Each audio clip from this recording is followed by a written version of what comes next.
नमस्कार मित्रांनो, गोल्डन स्टोरीजमध्ये आपलं स्वागत आहे. गोल्डन स्टोरीजमध्ये आजची स्टोरी आहे धुंदी कळ्यांना धुंदी फुलांना. चला तर स्टोरीला सुरुवात करूया. ऑफिसात नवीन जनरल मॅनेजर येणार होते. प्रत्येकाच्या तोंडी तोच विषय. जुने GM जाणार, त्यांना सेंड ऑफ द्यायचा. नवीन GM येणार, त्यांना वेलकम करायचं. ऑफिसातल्या रिकाम टेकड्यांना उद्योग मिळावा. नवे साहेब कुठून येत आहेत, स्वभाव कसा आहे, बायको मुलंबाळं किती, कशी, पण त्यांना फारशी माहिती मिळत नव्हती. मात्र त्यांच्या खूप बदल्या झाल्या आहेत एवढंच कळलं होतं. ठरलेल्या दिवशी साहेब आले. जंगी स्वागत झालं. जुने साहेबही निरोप घेताना गहिवरले. हळूहळू सगळं आपापल्या जागी ठीकठाक झालं. आपल्या वातानुकूलित चेंबरमध्ये बसलेला शशांक म्हणजे नवा GM घामाघूम झाला होता. त्याच्या मनातला तो संशयाचा किळा त्याला सुखानं जगू देत नव्हता. समोरचा माणूस आपल्याला खुनी किंवा अपराधी मानतो आहे का, असं त्याच्या मनात यायचं. त्यामुळेच तो लोकांशी बोलताना धास्तावलेला असायचा. लोकांना खरं तर काहीही ठाऊक नसतं, पण आपलाच संशय आपल्याला सुखानं जगू देत नाही. अनेक लोकांना त्याच्या या वागण्याचं नवल आणि कुतूहल वाटे. तरीही हळूहळू शशांकचा विनम्र स्वभाव, त्याची हुशारी, इतरांना समजून घेण्याची आणि मदत करण्याची वृत्ती यामुळे तो ऑफिसात लोकप्रिय झाला होता. शशांक या ऑफिसात आला तेव्हा नीरज 1.5 महिन्याच्या रजेवर होता. परतून आल्यावर त्याने जनरल मॅनेजर म्हणून शशांकला बघितलं तेव्हा तो एकदम आनंदला. कारण पूर्वी तो आणि शशांक एकत्र काम करून चुकले होते. तो उत्साहानं शशांकला भेटायला आला. पण मनात चोर असलेल्या शशांकनं अत्यंत थंडपणानं त्याचं स्वागत केलं आणि जेमतेम काही वाक्य बोलून तो आपल्या फाईलीत डोकं घालून बसला. शशांकवर कदाचित नव्या ऑफिसच्या जबाबदारीचं दडपण असेल असं समजून नीरजनेही त्याची रजा घेतली. नीरज चेंबर बाहेर गेला तेव्हा शशांकचे कान बाहेरच्या हालचालींकडेच होते. त्याला दरदरून घाम फुटला. आता नीरजनं बाहेर जाऊन स्टाफला काय काय सांगितलं असेल, लोकांच्या प्रतिक्रिया काय असतील. आता त्याचं कामात लक्ष लागेना. फायली तशाच बाजूला सारून तो बसून राहिला. घड्याळांकडे बघितलं. अजून फक्त 12च वाजले होते. वाटलं घरी निघून जावं, पण घरी तरी जाऊन काय करणार. घरात अरुणा नाहीये ना. एव्हाना नीरजनं सर्वांना सांगितलं असेल. त्याला तरी खरं खोटं कितपत ठाऊक आहे. नीरजलाही वाटत असेल का मीच अरुणाला पेटवलं, जाडून मारलं. शशांक विचार करत होता. आठवणीचं ते बोचकं उघडू उघडू बघत होता. शशांक त्यावर वर्तमान काळाचं दडपण ठेवू बघत होता. पण त्या आठवणी उसळून बाहेर आल्याच. विसरू म्हणता त्या विसरून होत नव्हत्या. नुकतंच लग्न झालं होतं शशांकचं. अरुणा, किती सुंदर आहेस तू. माझ्या आईनं तुझी निवड केली म्हणून मी तिला धन्यवाद देत असतो. अरुणा लाजली. गाल लाल लाल झाले. शशांक अधिकच वेळा झाला. खरोखर भारलेलेच दिवस होते ते. सोन्याचे दिवस आणि चांदीच्या रात्री. शशांक अरुणाच्या सौंदर्यावर सुंदर कविता करायचा. त्याच्या डायरीत त्या कविता समाधानानं विसावल्या होत्या. त्याचं हृदय अत्यंत कोमल होतं, संवेदनाक्षम होतं. त्या उलट अरुणा अत्यंत कठोर आणि व्यवहारदक्ष होती. तिचा वृक्ष स्वभाव तिच्या सौंदर्याशी फारच विसंगत होता. मनी ऑर्डरची ती बारकीशी पावती आणि कायन त्यावरून तिनं घातलेला धिंगाणा काय. शशांक, हे 2000 रुपये तुम्ही कुणाला पाठवले आहेत? अरुणानं कठोर आवाजात प्रथमच विचारलं. अरेच्छा, ही पावती माझ्या डायरीत होती. याचा अर्थ तू माझी डायरी बघितलीस आणि तुझ्यावर लिहिलेल्या कविताही वाचल्यास, तिला प्रेमानं मिठीत घेत शशांक म्हणाला. अरुणा गुस्सातच होती. अगं, आईला पाठवले. मी दर महिन्याला तिला पाठवतो पैसे, अगदी मोकळेपणानं शशांकनं सांगितलं. आणि तो ऑफिसमध्ये घडलेली एक मजेदार घटना तिला सांगू लागला. अरुणामध्ये झपाट्यानं होणारा बदल त्याच्या आधी लक्षात आला नाही. त्याच्या कवी मनाला अरुणाचा वृक्ष व्यवहारवाद खटकला तरी ध्यानात आला नाही. अरुणा आता सतत नव्या नव्या मागण्या करायची. मागणी पूर्ण झाली नाही तर भांडण करायची. अरुणा, या महिन्यात आपल्याला पडदे करणं जमणार नाहीये. पुढल्या महिन्यात नक्की करूयात. आणि खरं सांगू का, तुझ्या गुलाबी गालांना मॅच होणारे हे गुलाबी पडदेच मला फार आवडतात. शशांकला वाटायचं अरुणानं नीट बजेट आखावं, त्याप्रमाणे खर्च करावा. आईला तो फक्त 2000 रुपये पाठवायचा. उरलेले 12,000 अरुणाच्याच हातात द्यायचा. एवढा पैसा हातात असूनही अरुणा समाधानी नव्हती. वडील कमावतात ना तुमचे, मग आईला तुम्ही पैसे पाठवण्याची काय गरज आहे? अरुणा फंतारली. अगं, बाबांचा पगार कमी आहे, काही कर्ज फेडायचं आहे. मला एवढं शिकवलं, मोठं ऑफिसर झालो.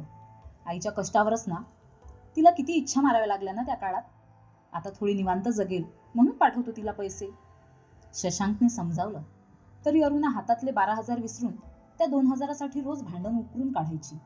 सर्व गरजा भागवून थोडीफार चंगळ करूनही 12,000 रुपये मोठीच रक्कम होती. पण रोजची वादावादी, तणाव यामुळे शशांक दुःखी झाला. त्याच्या गुलाबी डायरीतल्या कविता पार कोमेजल्या. वेळ मिळाला की कविता करणारा शशांक आता अधिक पैसे कसे मिळवायचे आणि अरुणाला खुश कसं ठेवायचं यातच गुंतला. लहानगा कौशल त्या दोघांना जोडणारा दुवा होता. पण अरुणाला संतापाचा झटका आला की ती त्याच्याकडेही साफ दुर्लक्ष करायची. तिचा मूड बिघडू नये म्हणून हल्ली शशांक आपल्या आईवडिलांना पाठवलेले पैसे तिच्यापासून चोरून लपवून ठेवायचा. त्या दिवशी अरुणानं घराची साफसफाई करायला घेतली होती. हे तुमच्या वडिलांचं पत्र सापडलंय मला. 2 महिन्यापूर्वी आलेलं दिसतंय.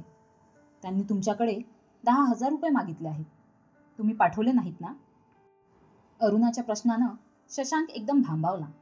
त्यानं तर पैसे पाठवून दिले होते. फक्त अरुणानं चिडू नये, भांडू नये म्हणून तिला चोरून पाठवले होते. मागच्या महिन्यात त्याला प्रमोशन आणि एरियर्स मिळाले होते.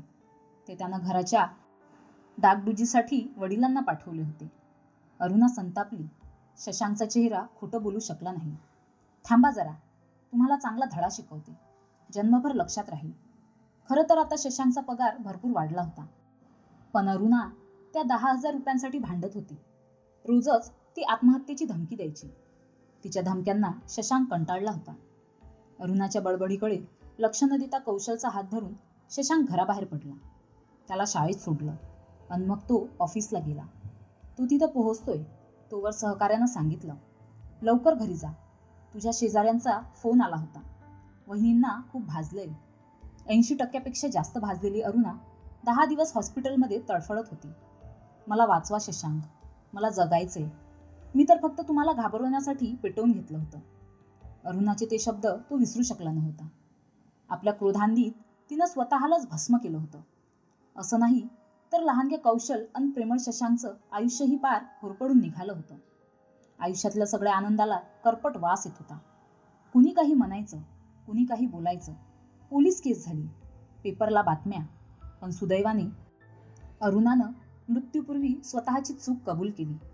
पण व्हायची ती मानहानी झालीच होती. त्याचे आईबाबा तर अवाक होते.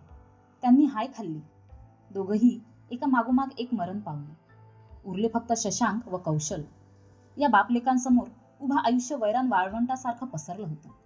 अरुणानं आई म्हणून आणि पत्नी म्हणून कर्तव्यात खरोखर कसूर केली होती आणि शिक्षा हे बापलेक भोगत होते. कुणीही पेटलं की अरुणाचा विषय निघायचाच. स्वतःची सफाई देता देता, स्वतःला निर्दोष सिद्ध करता करता शशांक दमला होता. अरुणाबद्दलची घृणा मनातून जात नव्हती. तो सतत बदली करून घेत नव्या नव्या जागी पोहोचत होता. अरुणाच्या मृत्यूमुळे शशांक बरोबरच कौशलही आत्मविश्वास घालवून बसला होता. त्यामुळे तो तर बोलायचा. एकदा घरात काम करत असताना शशांकला जाणवलं की कौशल त्याच्याकडे टक लावून बघतो आहे. काय झालं कौशल, असा का बघतोस? बाबा तुम्ही आईला मारलं?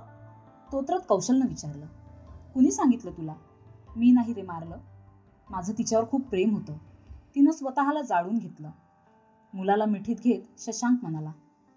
तो रोहित म्हणत होता. शशांकला कळेना लेकाची समजूत कशी घालावी. रोहित म्हणत होता, तुझे बाबा आई खूप भांडायची आणि बाबांनी आईला जाळलं. हे शब्द त्या भाबड्या मुलानं कसेबसे उच्चारले. त्याच्या वाचेवर परिणाम झाला होता. शशांकही कायम घाबरलेला असायचा. कुणी काही म्हटलं नाही तरी त्याला वाटे लोक आपल्याबद्दलच बोलतात. कुणी म्हणे हुंडा दिला नाही तिच्या वडिलांनी. कुणी म्हणे तिचं प्रेम प्रकरण होतं. कुणी काही म्हणे, कुणी काही बोले. शशांक दूर पडत होता. या गावातून त्या गावात, एका जागेवरून दुसऱ्या जागेवर. पण तो आता थकलाय. आता तो पडणार नाही. मुलाला सगळं समजावून सांगणार. स्वतःचा व त्याचा गमावलेला आत्मविश्वास परत मिळवणार. कॅबिनच्या भिंतीवरच्या घड्याळानं 1चा ठोका दिला. दचकून शशांक भानावर आला. 1 वाजता कौशल शाळेतून येतो. त्याच्याबरोबर जेवण्यासाठी शशांक घरी जातो. आजही तो कॅबिन बाहेर आला. अजून लोक आपापल्या टेबलवरच होते. चला मंडळी, लंच ब्रेक घ्या. मीही येतोच लंच आटपून, शशांकने म्हटलं. सर्वांनी हसून हो म्हटलं. घरी पोहोचल्यावर शशांकनं स्वयंपाक्याला विचारलं, कौशल आला का? होय साहेब, कौशल बाळा कपडे बदलत आहेत. तुम्ही हात धुवून घ्या, जेवण तयार आहे, तो अदबीनं म्हणाला. बाबा, आज तुमचा वाढदिवस आहे, तुम्ही विसरलात? आम्ही नाही. Happy birthday. कौशलनं त्याच्या गळ्यात हात टाकले. आजचा दिवस कसा होता? इथली शाळा आवडली का तुला? शशांकने विचारलं. मनातून त्याला भीती वाटत होती. इथंही कौशलला कुणी टोचणारं, छळणारं भेटतंय की काय? पण कौशलच्या चेहऱ्यावर प्रसन्न हास्य होतं. बाबा, मॅथ्स टीचर खूप छान शिकवतात. सायन्स आणि इंग्रजीच्या मॅडमही मला आवडतात. इथं मला खूप मित्र मिळाले आहेत. बाबा, ती सगळी ना खूप हुशार आहेत.